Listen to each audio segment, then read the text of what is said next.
1672 में नारनौल में वीरभान और जोगीदास नाम के भाइयों ने सतनामी साध मत का प्रचार किया। इस मत के अनुयायी किसी भी मनुष्य के सामने नहीं झुकने के सिद्धांत को मानते थे। वे सम्मान करते थे पर किसी के सामने झुककर नहीं। शहंशाह औरंगजेब को यह बात नहीं जमी। तब दोनों के बीच युद्ध हुआ। निहत्थे साध समाज से औरंगजेब की सेना मात खा रही थी। फौज में यह बात फैल गई कि यह समाज जादू टोना जानता है, पर सतनामी साधुओं के पास आध्यात्मिक शक्ति के कारण ऐसा हुआ। इनके तप का समय पूरा हो चुका था, तो वे गुरु के समक्ष समर्पण कर परम गति को प्राप्त हुए। और जिनका तप पूरा नहीं हुआ था, वे अलग अलग दिशाओं में फैल गए और इन्हीं लोगों ने सतनाम के दिव्य संदेश को फैलाकर समाज को नई दिशा प्रदान की। इस कहानी को आइए विस्तार से सुनते हैं इस गीत में। कंठी माँ फांसी लगे देखे सब संसार, सत्य नाम अमृत माँ चले तोप तलवार।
सतगुरु की महिमा अनंत, अनंत किया उपकार, लोचन अनंत उघाड़िया, अनंत दिखावनहार।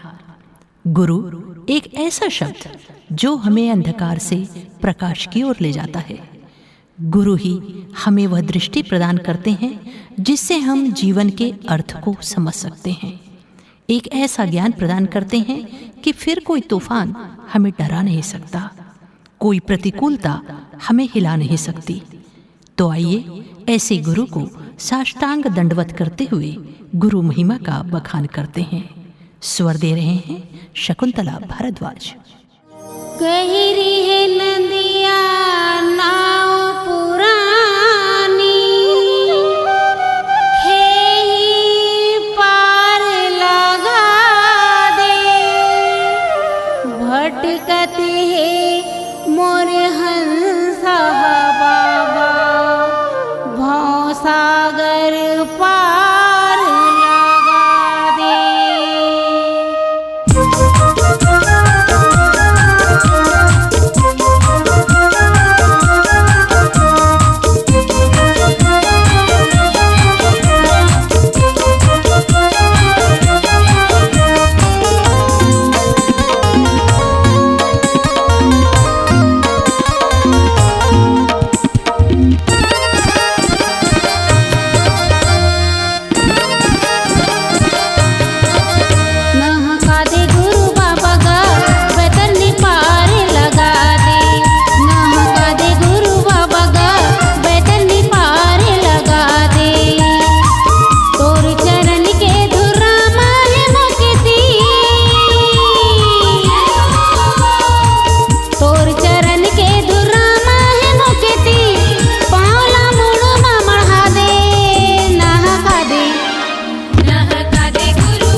धंधे में गया, 3 पहर गया सोए, बिना गुरु भक्ति के मनवा मुक्ति कैसे होए। साथियों, ये मानुष तन बड़े जतन से मिलता है, पर हम इसे व्यर्थ ही गंवा देते हैं। बचपन हम खेल कर गुजार देते हैं, युवावस्था में हम मोह माया के पीछे भागते रहते हैं, और वृद्धावस्था में हम बीमारी का रोना रोते हुए गुजार देते हैं। तो क्यों ना हम जब भी समय मिले गुरु नाम का स्मरण करें और अपने जीवन को सफल बनाएं। इसी भावना को गीत के रूप में पिरोया है पंडित विद्याशंकर भारद्वाज ने, और स्वर दे रही हैं शकुंतला भारद्वाज।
भारत देश पुरातन काल से धार्मिक, सांस्कृतिक, सामाजिक और राजनीतिक गतिविधियों का केंद्र बिंदु रहा है। संत महात्माओं की यह जन्मस्थली है, तपस्थली है या फिर कर्मस्थली। नीर शीर का विवेक रखने वाले संत किताबी ज्ञान की बजाय तत्व दर्शन के माध्यम से साक्षर और निरक्षर दोनों के मनोमस्तिष्क में छाने में सफल हुए हैं।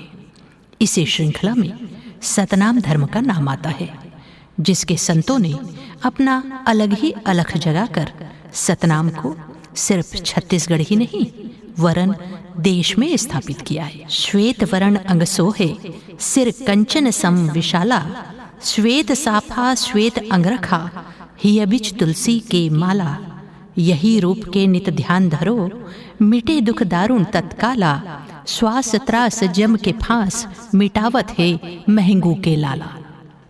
तो आइए सतनाम पंथ के इतिहास का श्रवण करते हैं इस गीत के माध्यम से। गायिका हैं शकुंतला भारद्वाज।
जिसको ना निज गौरव निज देश का अभिमान है, वह नर नहीं पशु है निरा और मृतक समान है। हमारा देश विश्वगुरु के रूप में प्रतिष्ठित है। वसुधैव कुटुंबकम की भावना से ओतप्रोत है। हमें जातिवाद, संकीर्णता और छोटे छोटे स्वार्थों से ऊपर उठकर राष्ट्र को मानना चाहिए। तो आइए हिंदू, मुस्लिम, सिख, ईसाई से ऊपर उठकर हम सब भारतीय हैं यह पहचान बनाएं और मनुष्यता की अलख जगाएं। इसी भावना को स्वर से सजा रही हैं शकुंतला भारद्वाज।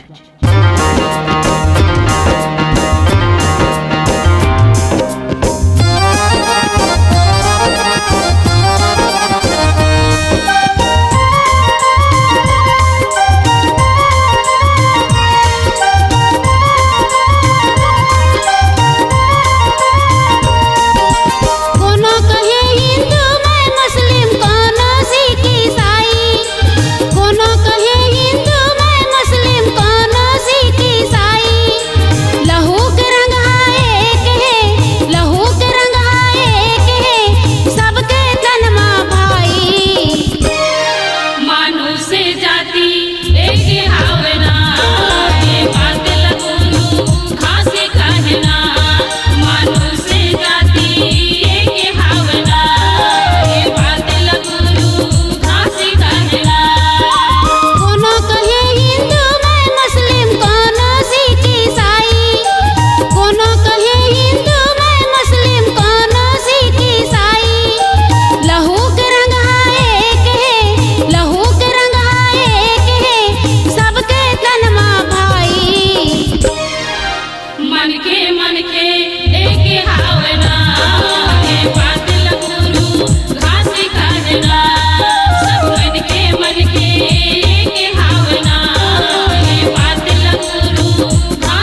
संत कहना मनुष्य जाति एक भावना ये बात सबो संत कहना मनुष्य जाति एक भावना ये बात सबो संत कहना